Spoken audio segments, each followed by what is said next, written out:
Slash and Cast.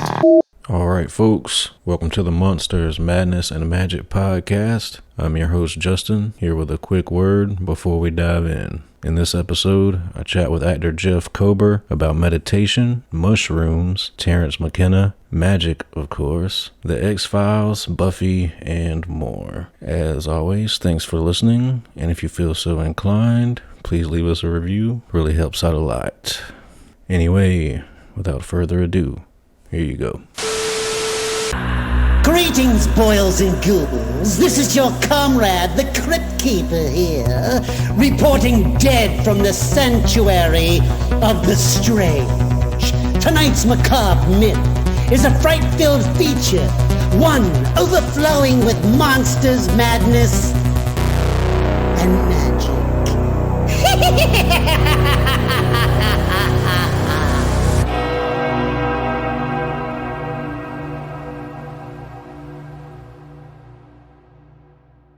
All right, Jeff, just so we have a platform here, take us back in time. You're a youngster. Are you a book reader, fort builder, troublemaker, or all of the above? I'm a big book reader. Science fiction was my first love.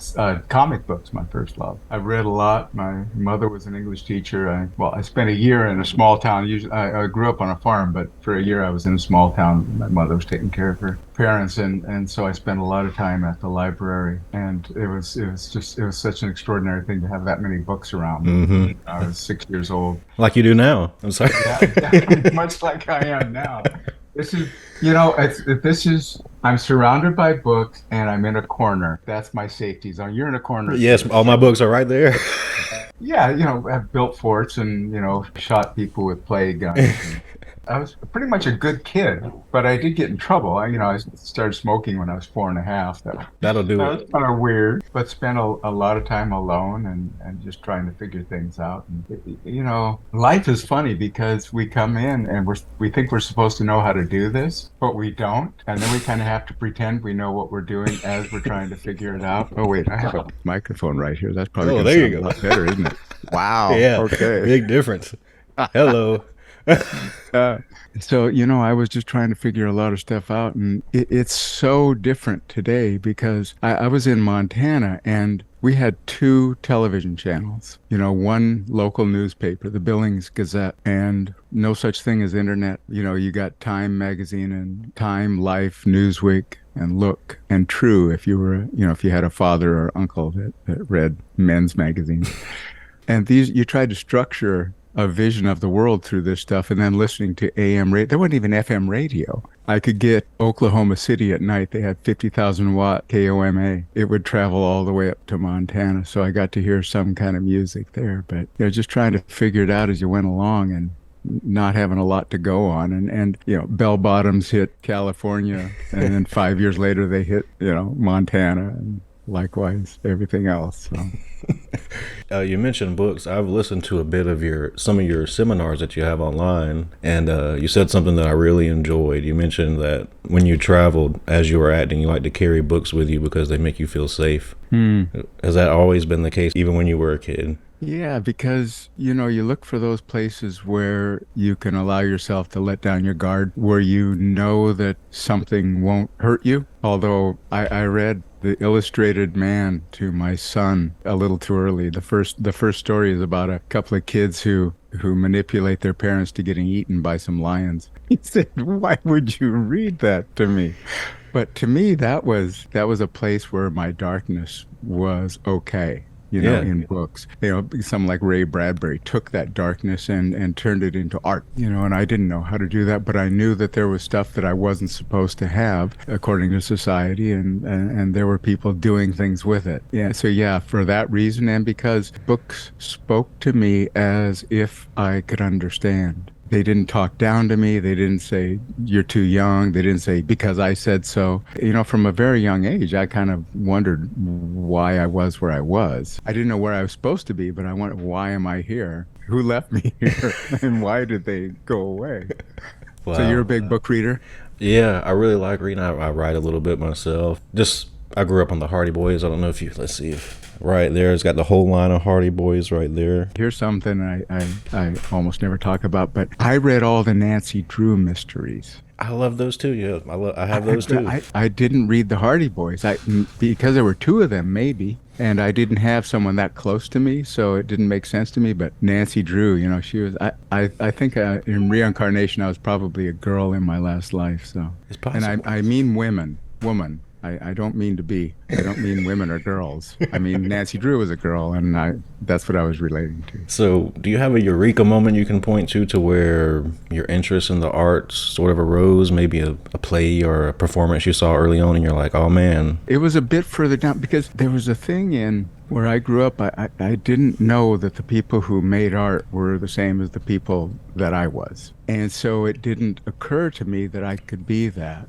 And when I did try to, play guitar and sing songs, there were certain parental figures who told me that no one wanted to hear that crap. I went away, I hitchhiked around, I was kind of a bum for a while, I was in a carnival, all these sorts of things. And I saw what it was like to not have anything going on. And I went back to school and I ended up in Missoula, Montana, at the University of Montana, and the only thing that made sense to me was playing music, and I had been a trombonist in high school, so I picked up trombone, and I got to play in the pit orchestra for Fiddler on the Roof. And it was the first time I'd ever seen a play. And I was 20, 21, something like that. J.K. Simmons, Academy Award winner, was the conductor of the orchestra. His father was the head of the music school, and he was getting a master's in conducting. And I remember seeing these people on stage, and they were going through real experiences and using their emotions. And that was like, oh my God, you can do that? So that was a eureka moment. I still didn't think I could do that, but I got close to the idea. And then,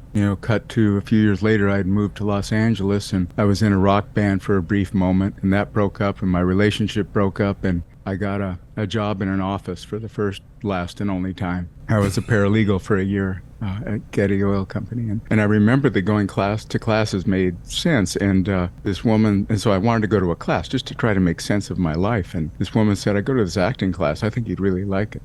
Okay, so I went. And that's where I saw people being celebrated for having too much inside. And it felt like I was a really big guy in high school, and football, my size made sense. And in this acting class, all the darkness and feelings I had inside made sense. Mm-hmm. And so that was the really big moment of, oh my God, we just keep stepping forward and stumbling in the direction of where we're supposed to be. Yeah.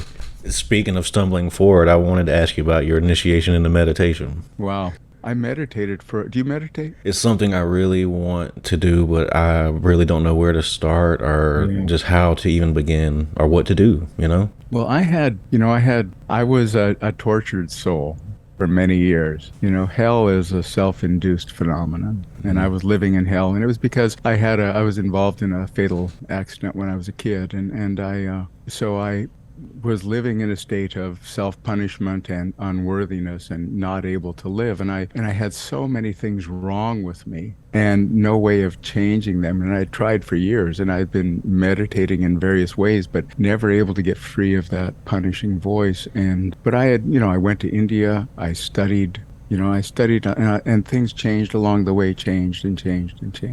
And then, this was like 20 years ago, I found a meditation practice that worked for me in the sense of it wasn't just a way of controlling my mind to think differently, but it was an actual experience of transcending my mind and having the felt experience of being something other than my thinking. And that was like, for the first time ever, a moment of relief from all of that. And I wasn't just constantly trying to get away from that or trying to make something else big enough to overshadow that or trying to do something to numb that. I'm not that. And as soon as I had the experience of not being that, then I had the beginnings of being able to free myself from that whole system of thoughts and feelings and self-definition and lack of self-esteem and all that stuff. What was it about the new practice that sort of helped you get over the hump?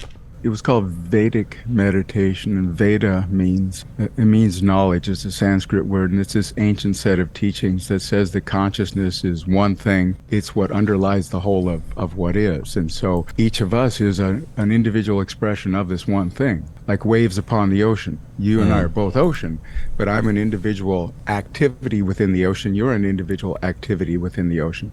But if that wave de-excites, we get to feel ourselves as ocean. And in ocean, everything's cool. In ocean, there's not, there's no problems because I'm at one with everything and everything is cool. And this meditation allowed me to have that experience so that I settled down to find out what I am rather than what I do. There's a place of pure being that is the truth of each of us. And in that place of true being, we're all perfect, whole, and complete. And there's nothing we have to do in order to be okay. We are okay. And then you come back out into the world and you're once again beset by all of the stories in your head that tell you what your shortcomings are and how these people don't like you and you don't like these people and all of that. But then you meditate again and you have some freedom from that. And slowly over time, you become more and more able to know yourself as that inner truth and less at the mercy of the outer. And along the way, you're also unwinding all of the patterned responses to the world that cause you to behave in a certain way or feel certain ways about the world. All of your traumas, all of your stresses, all of your history starts to unwind. And then you read or you listen to someone who knows more about this than you do. And you're able to begin to look at the world through a different set of eyes. And see that, the voice in my head that tells me I don't deserve to be alive. And if I'm going to be alive, I certainly don't deserve to be happy. That can't possibly be true. If the whole of the universe and consciousness is here to enjoy itself and know itself as happy, joyous, and free, and me over here in the corner, just not worthy of life, that's not a possibility. Right. So you begin to be able to allow yourself to feel that place of deepest connection and freedom, even with your eyes closed. With your eyes open once you've come out of meditation. So more and more that meditative state begins to accompany you in the world. Well said. Now, when you first started years ago meditating, how long did it take you to make progress to where maybe you started taking it a bit more serious, or saw progress rather, I guess I should say? The thing is, I meditated every day for 20 years. Wow. With, missing here and there, at least 15, but probably 20 years. But all of those meditations were me trying to control the mind and just forcing myself to sit in the extreme discomfort of having my eyes closed. Because if I close my eyes and try to make my mind quiet, my mind gets louder. Yeah. Yeah. And it's not fun. It's not telling me good things in a loud voice. It's telling me how I suck and I should die, basically. Yeah. And how that you don't know how to meditate. What's the matter with you? Blah, blah, blah. And so I did that for all that time, knowing that it was important, but rarely having the experience of something other than just me with my eyes closed. And so then it was something I forced myself to do rather than something that called me back to it. But this Vedic meditation, it was a relief. It was 20 minutes of relative peace. There was there's a download of bliss chemistry. There's a flushing away of stress chemistry. You come out of it feeling more grounded and more ready to face the day. And, around 4 or 5 o'clock in the evening, you're like, okay, I'm ready for a reset. And then you sit down and meditate for another 20 minutes. Like you had one in the morning, now you have another one. And, you get a reset and you get ready to move into the evening with the opposite of stress, which you might call adaptation energy. And so from the first time I did this meditation, because I went to an intro talk of this meditation. My wife said, our friend, went to this meditation. She got this word and you repeat it inside and it makes you happy. And I said, yeah, let me know how that works out for you. Because I was like, this is yes. And then we went to an intro talk and she talked me into that. And I didn't like the looks of the people there. So I left before the guy even came out to talk. That's how cynical I was. Yeah. And then a month later, I went and I actually listened to the guy's talk. And I still wasn't going to learn because, and I ended up on the phone with this guy and I said, so why should I trust you? And he started laughing. He said, don't trust me. You just met me. But how did you feel while I was talking? Did this make sense to you? Did it feel like this might be something up your alley? Because what he said is that anyone can learn to meditate. It's just, you just have to have an actual form of meditation. Mm-hmm. It's not about forcing yourself into the experience, And so I paid the guy his money and I learned the practice. And immediately it was like, oh my God, I'm home right there. Do you know the author Lucius Shepard? I'm not familiar. This guy, I was just thinking, where else have I felt at home? And this guy, Lucius Shepard, he was a Vietnam veteran, and Life During Wartime is a story of a futuristic warriors. He was also, I think he imbibed in a few drugs, Mr. Shepard. But these were futuristic warriors who took certain drugs that made them better warriors, and then they would pit themselves like pit bulls. They'd put themselves in pits and take massive quantities of these drugs and fight each other, you know. And again, something that made sense of the mess that I felt in here. So this guy, excuse me, when I read him, I felt at home. It's a similar moment in a different way. Like, this makes sense. I know what this feels like. And then this other thing, oh, this makes sense. And oh my God, I always hoped that something would feel like this. I just never knew how to get there. You know, so it took no time at all. Then it's what I realized at a certain point is that up to that point, I had been a seeker. I would go into used bookstores and look for the truth. I went to India and looked for the truth. I asked people questions and, you know, I tried different things. I tried to do confession at a Catholic church, but I'm not Catholic. I tried all these different things to make it feel different in here. And without any success, or with limited success, let's say. And then when I found this meditation, I stopped being a seeker, but I became even more of a student. I no longer was looking for a line on the truth. I had found a line on the truth. Now, how do I apply that to my life? What are different ways of finding this truth? What are different ways of seeing this truth in every aspect of your life? And that continues to this day.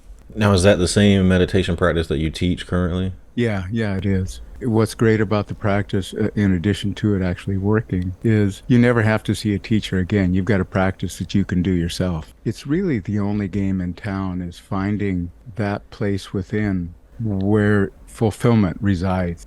We labor under this illusion that if we just get enough of whatever this is out here, it will make us happy in here. And of course, we all have the experience of getting the thing that was supposed to make us happy, and it didn't. If you think about it, this is how absurd this actually is. Trying to find something out here to make me happy in here is as absurd as me having an itch and getting you to scratch yourself so that my itch goes away. It's just, there's no connection between the two. Right. And it would take me a lot of work to get you to scratch in the right place.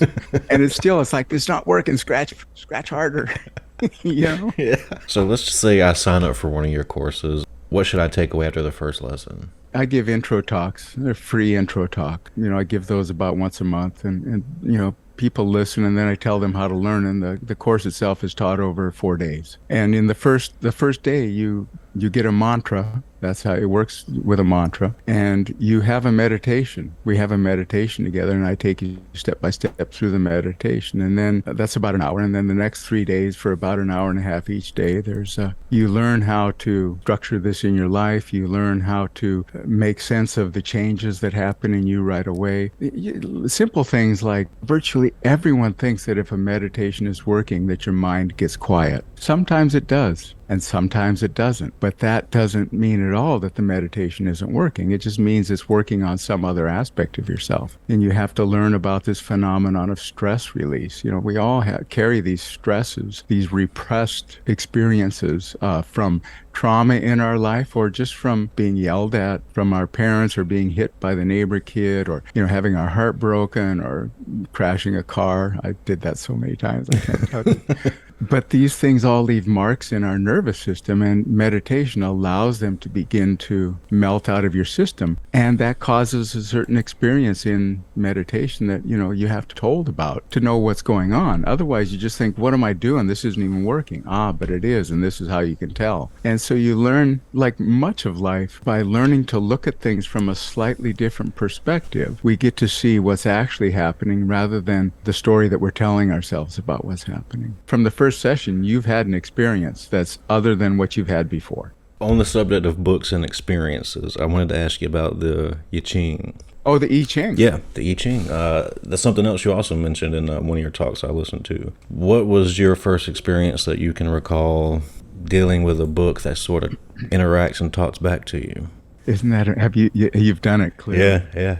One of the things that drew me to it was, well, first, the Tao Te Ching was one of the first things I read that by way of trying to explain life and spirit to myself. And then the I Ching was like an easy step from there. The I Ching version that was available when I was a young man. It was the Wilhelm Reich translation, and Wilhelm was a German who had gone to China and spent, I think, 20 or 30 years there and soaked up the culture so that he could translate this book. And like 1 or 2 years after he finished translating it, he died. And then Reich translated it from German into English. But the introduction was written by Carl Jung. And Carl Jung, in his writing of the introduction, asked the I Ching why it was coming to the West now. And I was like, oh my God, this is one of the most brilliant men on the planet. And he's talking to the book, and the book is giving him an answer. And so it was, again, a window on the darkness, a window on the hidden aspects of self. When you're younger, you've built this persona to interact with the world, and a bunch of stuff has been left behind or pushed to the side because it doesn't fit. Where do I put my rage? Where do I put my sorrow? Where do I put my love of whatever it is that you love that isn't socially acceptable? Where do I put that? And so then it gets hidden down here, and so you have to learn where to look for it psychologically. And so the I Ching was a way of looking at the hidden aspects of self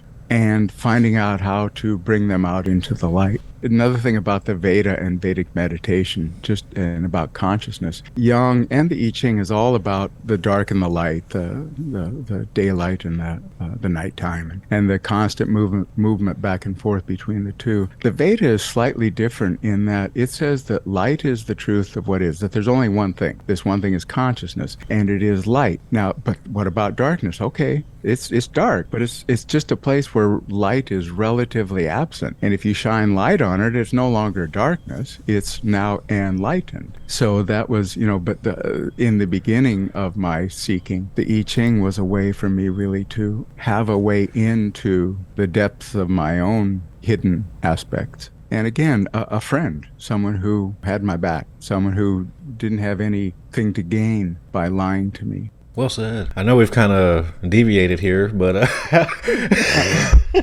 told a friend, now we're not talking about meditation. This is about acting. This is fantastic. Just so you know, this is great.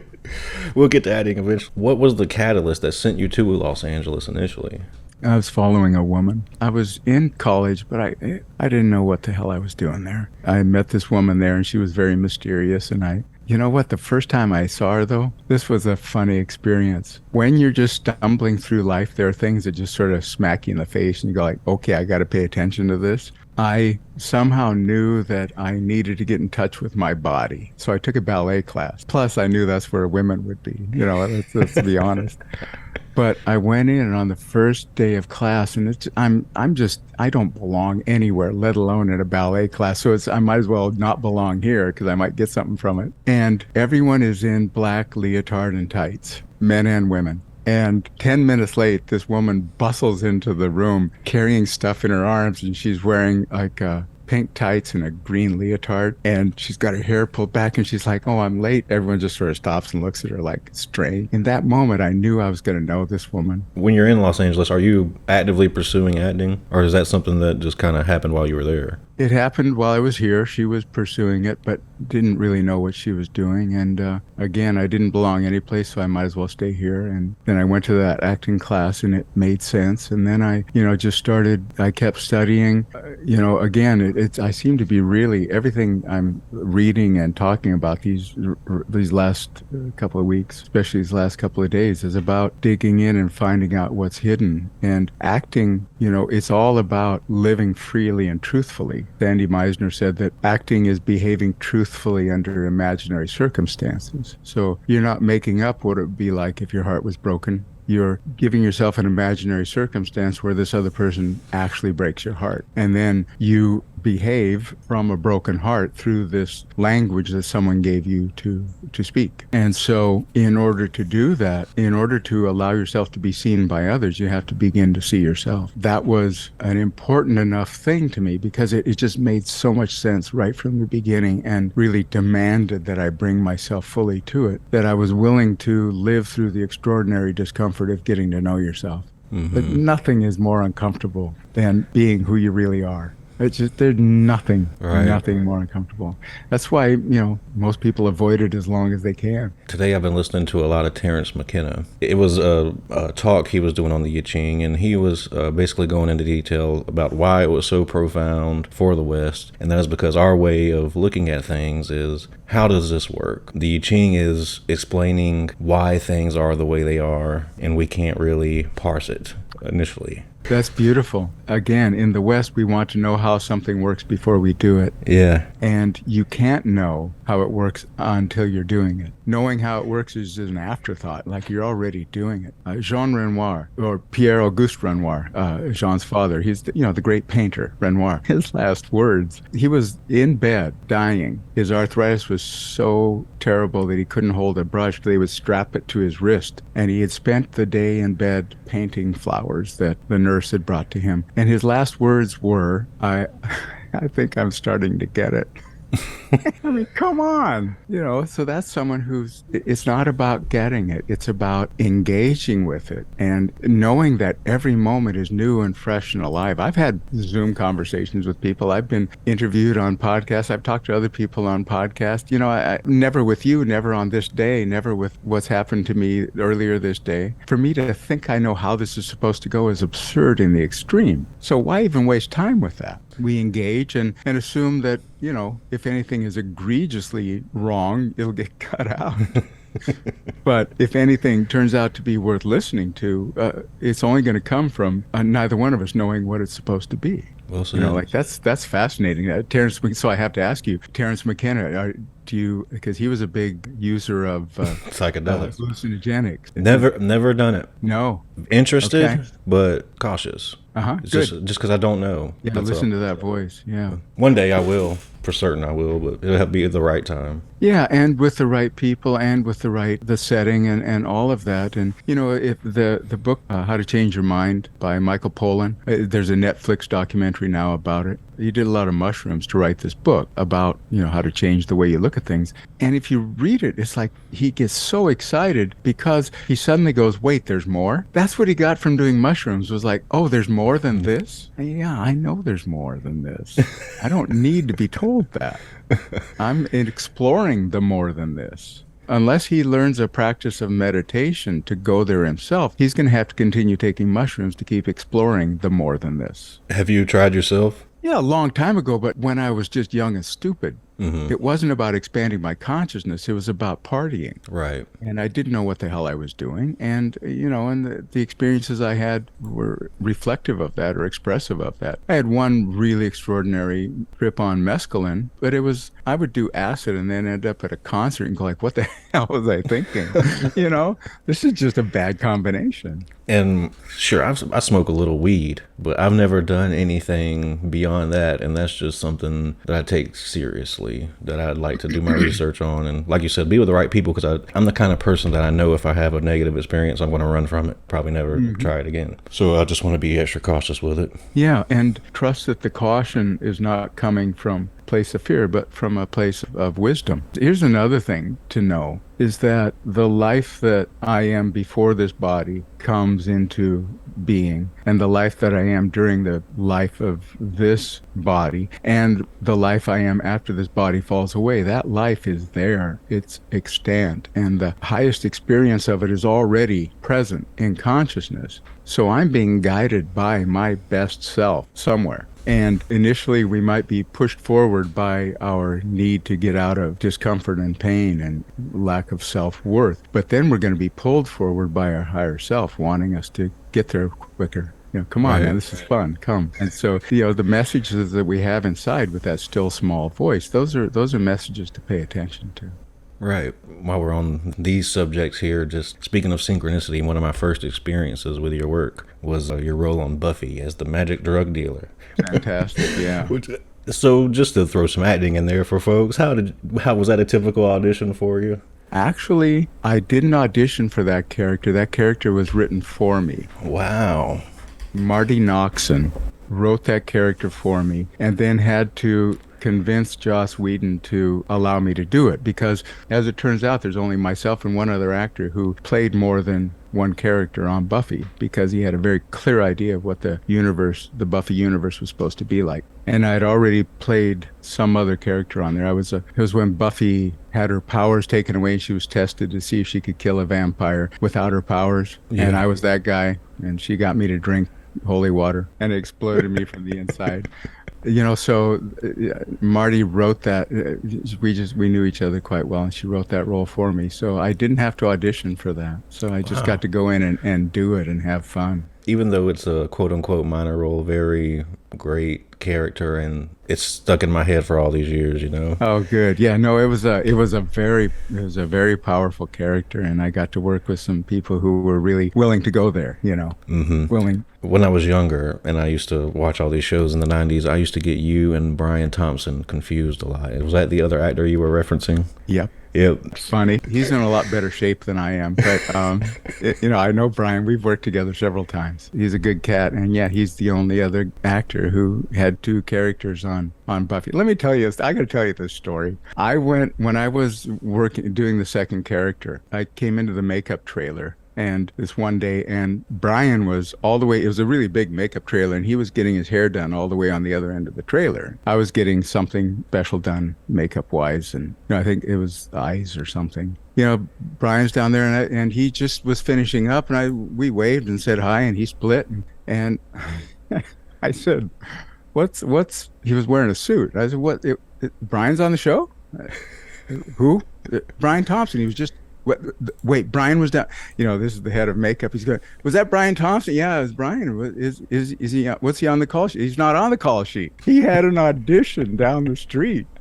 He came in and got his hair and makeup done, and then went to his audition. I would never have the balls to do that. So, God bless him for him being able to do it. You guys worked on Kindred together too, right? Is that what we did? Yeah. That was a lot of I had a lot of makeup on that one. Yeah. So if we skip forward a few years, you get to Sons of Anarchy. Mm-hmm. You're a veteran actor by this point. When a script comes to you, how quick do you know that you could potentially be working with something special? And did you feel that with Sons? Again, you're picking these roles where I didn't audition for that one. Actually, I auditioned for the Kim Coates role for the pilot. Kurt Sutter is someone I've known for a long time, the producer. And I auditioned for that role. And then, at the end of the first season, he offered me the role of the mayor. It was weird because I'm like I look more like a biker than a mayor, frankly. But what am I going to do? I'm going to take the role, and make the most of it. And it ended up being really fun. I had a lot of good stuff to do in that, the first couple of seasons there. I mean, it was already a big success. Another thing that was interesting is that I was brought on to be the brother to the local sheriff, and he got fired on my second episode.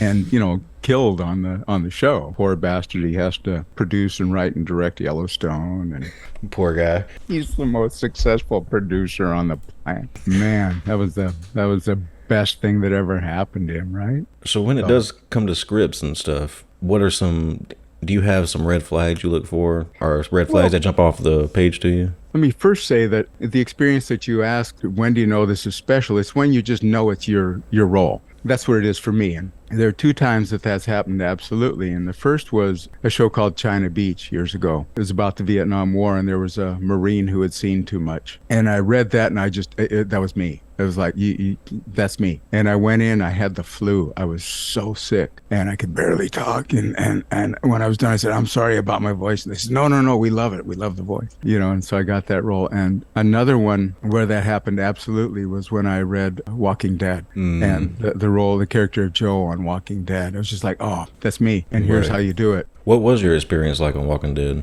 One of the best acting experiences I've ever had.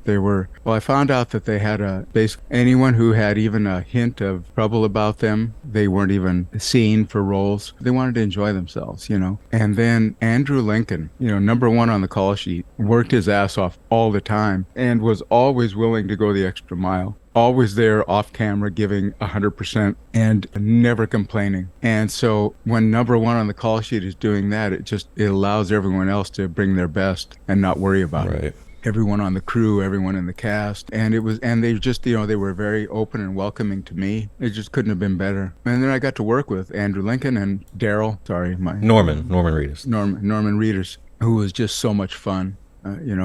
So into the character and so present and alive in it, and willing to play. Whether you're working fast food or if you're shooting The Walking Dead, if the guy at the top, if your manager, if the lead dog is in the trenches, then everybody else is a little bit more motivated. And showing you what a proper mood is for working together. You bring up an interesting point there. One of the great things about the entertainment industry is almost without exception, people are there because they love doing what they're doing. And so many other jobs are people doing what they don't love doing in order to have enough money to do what they love doing. Right. And if you can't do what you love, you got to love what you do in some way. Because if not, then you're selling yourself cheap, man. And I was so messed up that I literally couldn't keep a job that I hated. So I ended up just doing the things I love to do and ended up being able to make money at them. So I was just very fortunate in that way. I can't believe I glossed this one over earlier, but you said that you'd also worked in the carnival. What were you doing in the carnival? I sold corn dogs. That's respectable out of most carnival jobs. I was with the Donnie Love Traveling Concession Show. I worked the Southern Circuit, Fort Worth Stock Show, and the Mardi Gras in New Orleans in 1975, and the Jackson, Mississippi Stock Show. It was a trip, man. The FBI came through our show in Jackson, and we lost 40% of the people on the show. Some of them just ran away. Some got arrested for draft evasion and being illegal aliens and warrants and wants. It was a crazy time. What is the best acting advice you've received in your career? The best advice? Listen with your whole body. Listen with everything you are. If you're not willing to make a fool of yourself, you'll never do anything worth watching. Have you seen any movies that have moved you recently? Boy, it's so hard now because I haven't been out to a movie in so long that I just watched Cleo, the 8-part German Netflix episodic. Cleo is a Stasi assassin when the wall comes down, and I really enjoyed that. Let me see, a movie that has moved me. Boy, none are jumping into my mind. I have to tell you. I'll think as soon as we get off the podcast here. I'll think of 5 of them. Yeah, someone asked me the other day when I asked them that question, what's the last movie I saw at theaters? And I was like a deer in headlights because I couldn't tell you. Yeah, it's a different world, isn't it? Mm-hmm. Oh, you know what? Everything Everywhere All at Once. I haven't watched it, but I've heard great things. A lot of what we've been talking about here is discussed in that movie, and it's so rare to have a movie that deals with consciousness and real life things and isn't sappy. Yeah. And that's definitely one. It's not sappy at all. So it's funny and profound and touching and everything else. So I'll give it a watch. Well, Jeff, is there anything in the pipeline for you that you can share without getting into trouble? I just finished a movie written and directed and starring Jake Johnson from New Girl. It's a comedy right now. I'm not going to tell you what it's called because that might get me in trouble. But that was a lot of fun, and it was, he's really a good director and a lot of fun to act with. I did another movie called Cash for Gold that should be coming out and hitting festivals and stuff early next year. Going back on General Hospital off and on. I won an Emmy there a couple months ago. So Really? Yeah. So that was fun. It was my COVID job, and they took such good care of me and gave me so much great stuff to do. So I really love them. So I get to go back on that a little bit and be a bad guy who might be good or a good guy who might be bad. Whatever it is I am this week. That's awesome. Well, Jeff, I'm going to not keep you all even here, let you go get some dinner, whatever it is you have planned. Thank you so much for sharing some of your time with me. What a treat, man. I really enjoyed talking to you. You're good at this. Thank you. I appreciate that. Absolutely. Maybe you'll see me in one of your classes. I'll look forward to seeing you, man, anytime. Just stay in touch. All right, folks, that's a wrap. I hope you enjoyed that chat with Jeff. You can find us on all your social media platforms. Just search Monsters, Madness, and Magic, and you can find us wherever you're looking. Thanks for listening, and we'll see you back next week. Welcome to the night. You think you know Night Demon? then the Night Demon Heavy Metal Podcast is for you. Step into the darkness as we peel back the curtain to give you an unprecedented, all-access look into the mind and the heart of the demon. We're talking band history, song analysis, studio anecdotes, stories from the road. It's everything a diehard Night Demon fan could want and more. This is the only place to learn the inside scoop, the deep dive trivia, the untold tales from the band members themselves and those closest to the Night Demon story. Need more? The sacred Night Demon Crypt will be pried open to reveal demo recordings that have never before seen the light of day, all with in-depth commentary by the band and the people who were there for the writing and recording process. This is a gold mine, a treasure trove of all things Night Demon. Head over to nightdemon.net or wherever you listen to podcasts. Listen to podcasts.